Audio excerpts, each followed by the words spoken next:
Hello there. It's a small request here. Today I wanted to talk with you about some of my favorite movies. As some of you may know, I'm a bit of a movie buff and I've seen tons of them.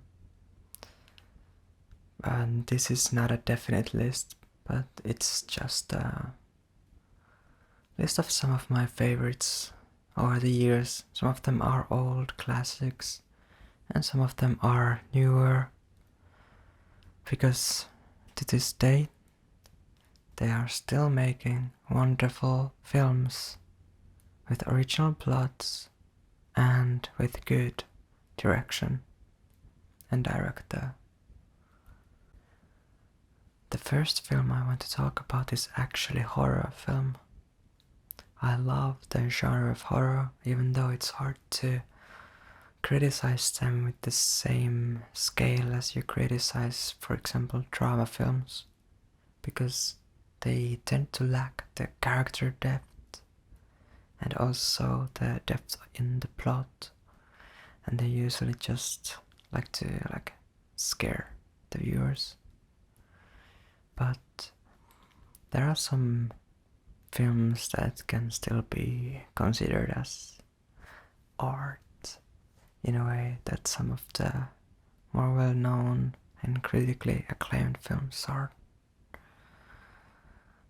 And in my opinion, this film can also be criticized as a normal film would be, because it stands out in many things where other horror films may just not get there. And the film is called Martyrs, Martyrs, and it's by the director Pascal Laugier, a French New Wave director. The French New Wave of horror is quite easy to figure out when you've seen at least one of them, because they tend to be quite nihilistic and very gory and kind of like unforgiving to the viewers. They may not get the resolutions they usually would like to have. But Martyrs is a mixture of many different horror genres to me, and it surpasses a lot of them inside one film. It's got a little bit of schlock, a lot of psychological horror elements, some jump scares, some gory elements, and it does those all very well, as well as some drama. It's a film about these two girls who have been friends till their very childhood, when they were in this, I think it was maybe an orphanage or a school or some kind of facility for people with problems. But these two girls, Anna and Lucy, if I remember correctly, they try to resolve some traumas from their past and see that if there is something horrible actually happening behind some houses in France. I'm not going to go too deep into the plot because I want to keep it as a secret if you haven't seen it already. Because there's a lot of plot twists and a lot of things happen in it that you wouldn't expect and wouldn't want to see, but it all creates this wonderful and very tough thing to watch. But to me it's also very rewarding in the end.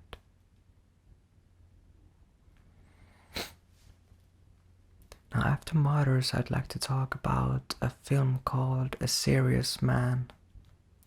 It's directed by Joel and Ethan Coen.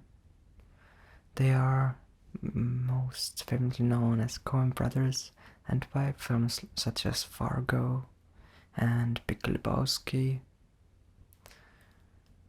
But this one is a bit different. It's about this Jewish man called Larry Kopnik, who's a physics teacher, and things start to kind of like crumble around him like walls in domino.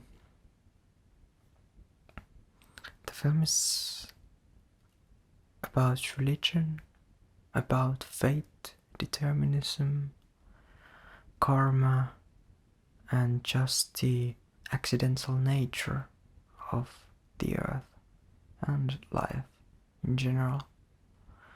Whether we may know what's gonna happen or if we are deserving what we are about to receive. It tells a story of a man with a lot of bad things happening to him or around him, and you just start to wonder, like, does he deserve it, or is there such a thing as like deserving, or is everything just random in life, and do we need to accept it as a fact? It's also a healthy critic, like a critical view to the Jewish and religions in general. It's got a lot of Jewish cultural elements and also terminology from Jewish culture, which kind of make it harder to watch. But once you get through the half point of the film, you just start to flow into the ethereal and dreamy world that the Coen brothers have crafted for the viewers. It's also with the help of Carter Powell's music that create this dreamy feel, and also the visual side of the film is very good and on point. It feels like a 70s film, but with a modern touch, and also a nice chunk of this realistic and also dreamy and idealistic elements thrown into it.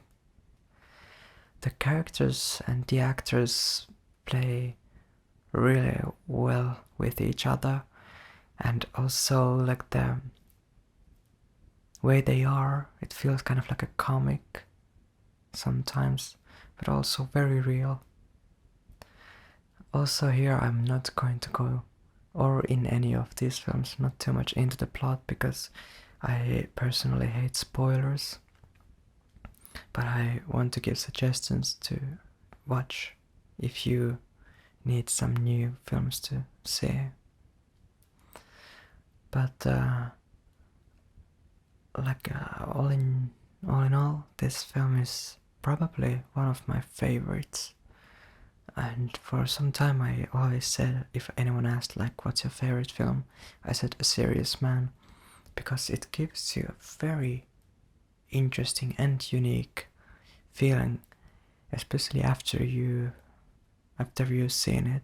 Coen brothers are famous for giving weird endings and also kind of like abrupt endings, and this one delivers so well, and I think that it's one of the best endings in Hollywood cinema.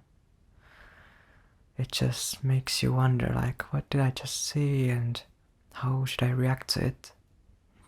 And one other thing that I like in it is that it's not monochrome, it's not very contrastic, it's got a lot of underlying themes and tonalities that you may see or may not see depending on your own viewpoints in life, and also like if something that happens is correct or bad or right or wrong. It all depends and comes down to the viewers and how they perceive reality and morality. But I think that's enough for The Serious Man. I highly suggest you to watch it if you haven't seen it already.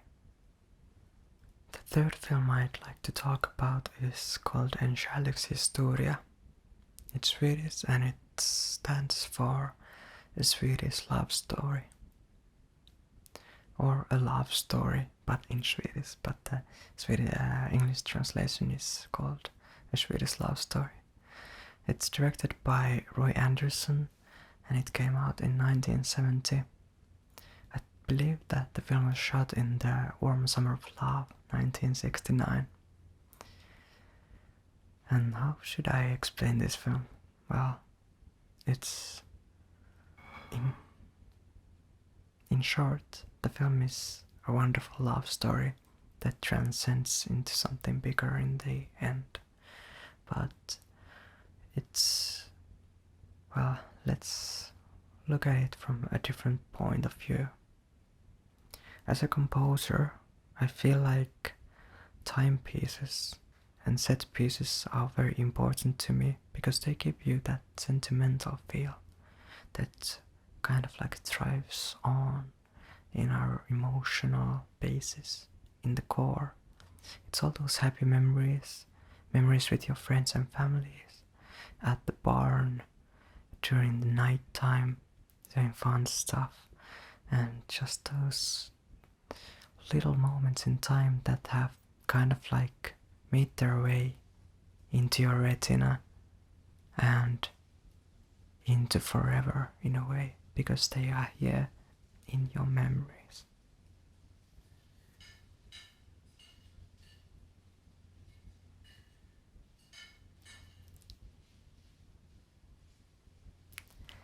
My roommate is cooking, but maybe I'll let it slide in the background because it sounds kind of nice.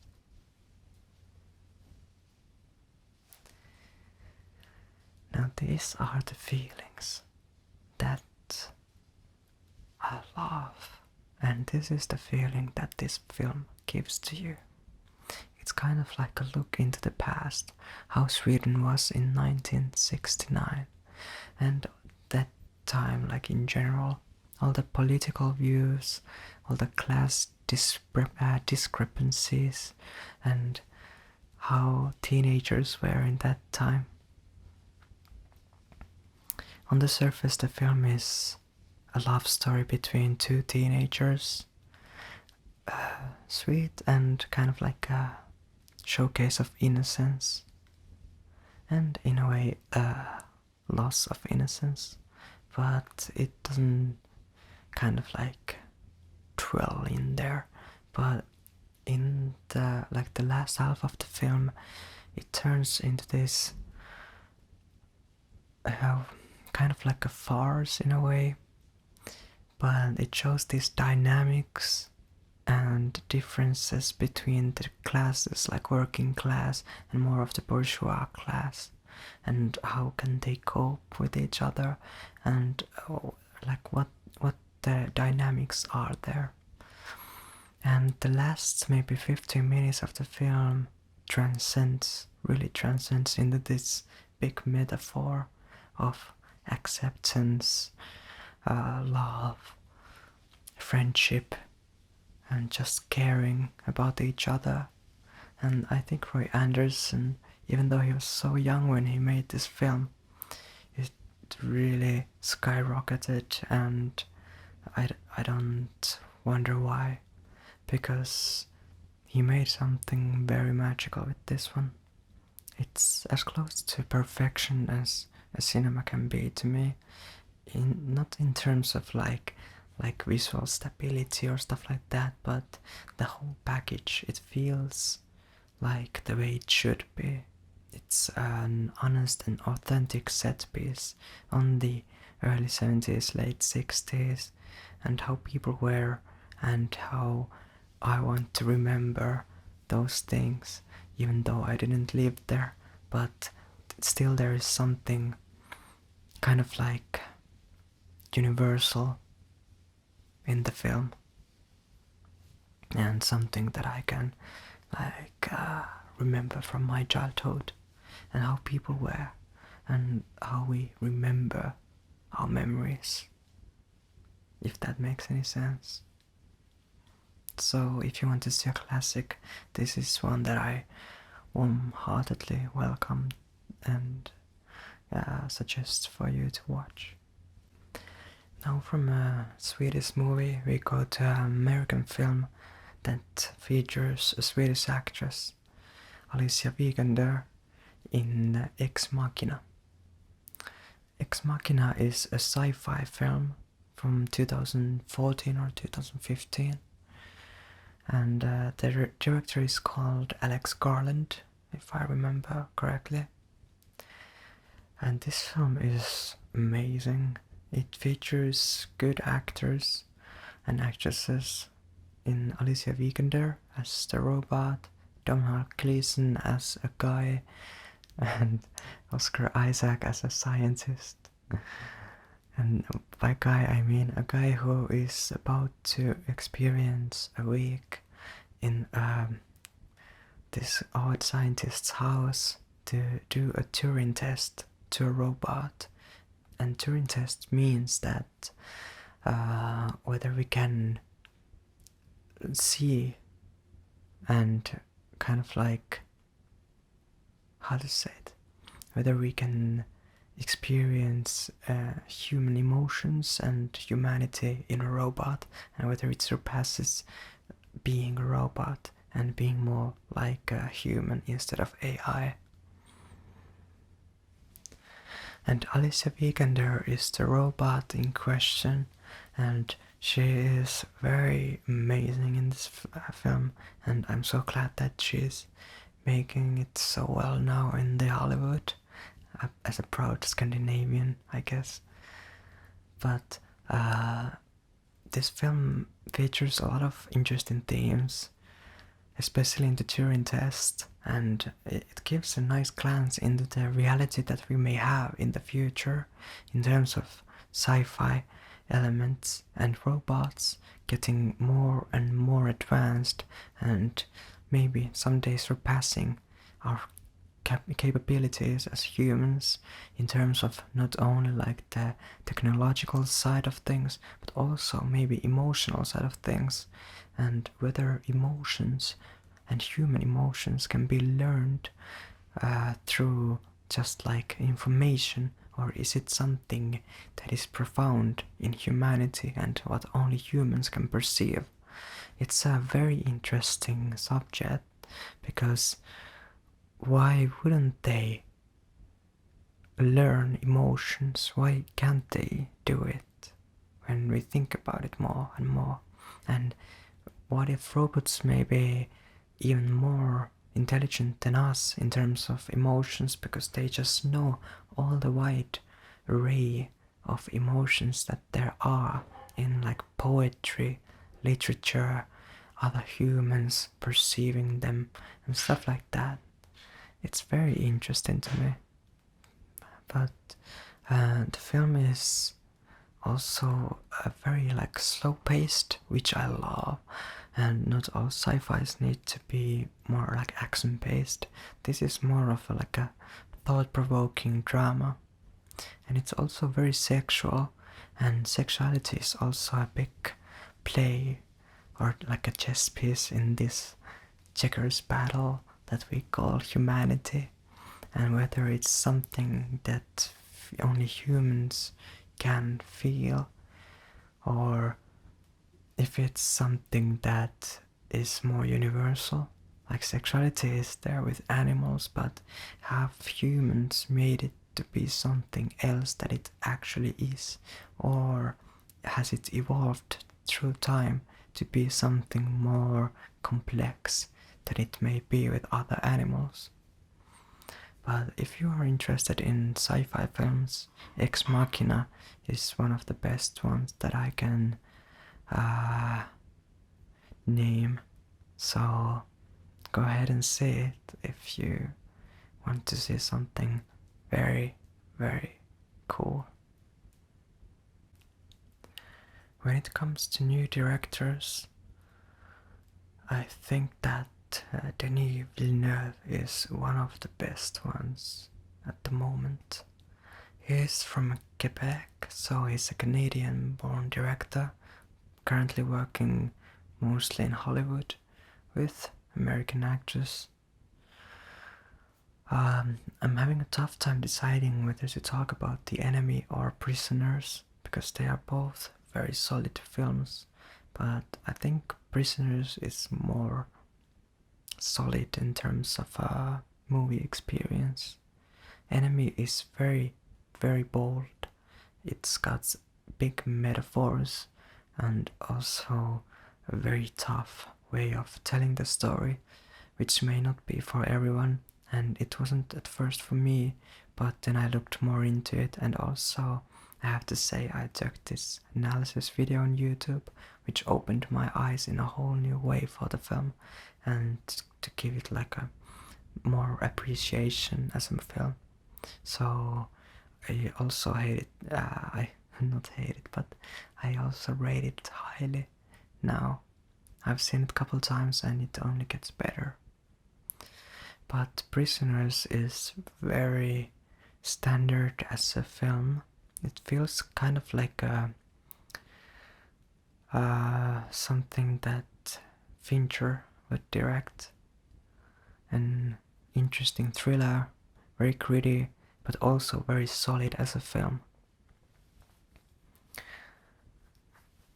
It stars Hugh Jackman as this old school conservative guy, but when his daughter gets abducted, the life around him shatters and becomes a big question mark.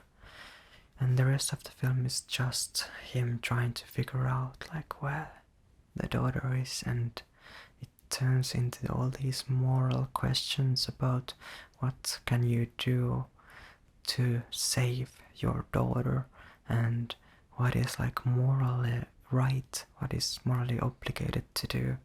And it, like many of the films that I have mentioned in this list, turns into a morally ambiguous film, showcasing the brilliant side of cinema, where everything is not like what it seems, everything is not black and white. There is no good and bad. There is also different shades of things with good and bad sides in them. So when the director goes the extra mile to show that there is so much more depth and complexity in life other than having a villain and a good protagonist, it gives you more in terms of film experience. And Prisoners really gives you a lot. I think it was a very long film, like a 2 hours and a half, 2 hours 30 minutes, or something like that. But it just keeps you on your toes till the very end. Like basically all his films. Sicario was also very intense, but it had a little bit too slow-paced points in the middle, in my opinion, and it wasn't as good as his films, previous films. But I have to say that I have high hopes for The Arrival, starring Amy Adams. It comes here in Finland in the 2nd of December, so I'm going to see it, and I hope that it's gonna be as good as some reviewers have said it to be. Now, after Denis Villeneuve's film, I'd like to pinpoint to another classic, and it's actually a couple films from the 60s. It's Blake Edwards' Pink Panther and the Pink Panther 2, which is called A Shot in the Dark. They star Peter Sellers, who is, in my opinion, the best comedy actor in the Hollywood film history. He died rather young, but he, fortunately for us, starred in many films. And one of the most famous ones from him is Doctor Strangelove, where he has many characters, and I didn't even notice it the first time watching it. But Pink Panthers are very, very good comedy films, and they are just, I feel that they are made for me. They are kind of like slow-paced, sometimes intelligent comedy, sometimes slapstick and schlocky, and they have a very endearing romance elements and a little bit of drama and thrillers things, but it's mostly just like good-hearted laughs. And Peter Sellers' comedic timing and also physical comedy is so on point all the time. There is something very magical to just watch how he acts and reacts. Comedy is all about reacting, and he is always reacting at the very exact time when it gives you the best result. Somehow these old Pink Panthers have risen in my books over the years. I remember watching them when I was a kid, and I just thought they're boring and kind of dumb, but now I just think they're dumb but good. Well, they're not too dumb, but they have some dumb elements. There's just something also like sentimental in them that I just love. Blake Edwards is a very good director of comedy. He creates a lot of big pieces with a lot of things going on in one shot, and I can appreciate that as a viewer, to see like the effort that's been put into the scenes that he builds. And also it takes a lot from the actors to keep it interesting, to have a comedic timing in a longer scene. But I'm sure that many of you have already seen Pink Panthers, but if you haven't seen the original ones, I suggest you to watch them, because they are, in my books, a very big part of the comedy history. And they don't even feel like history, they feel very modern to me. But I also understand if you don't like them. But of course, opinions are always subjective, so you can criticize them all you want, but at the end of the day, opinions are your opinions and only yours.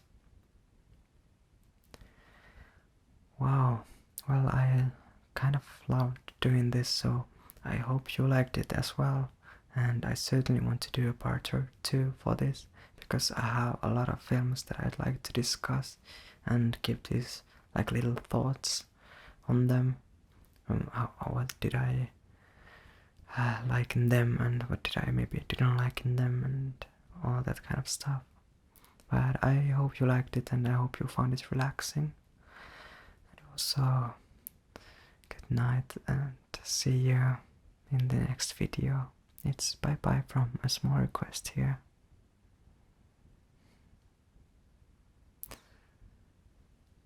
Good night. Good night.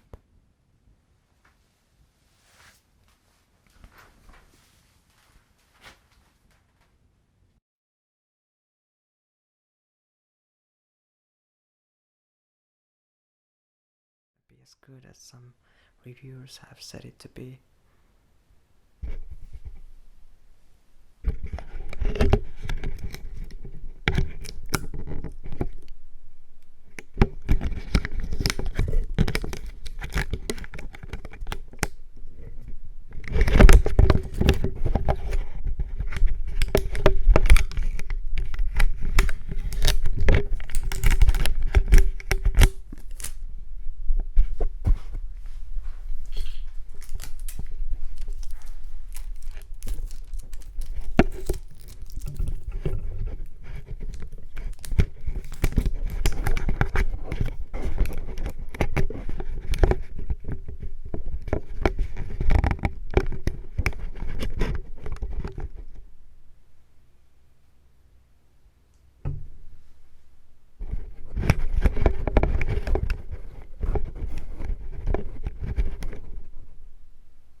To me, this film is very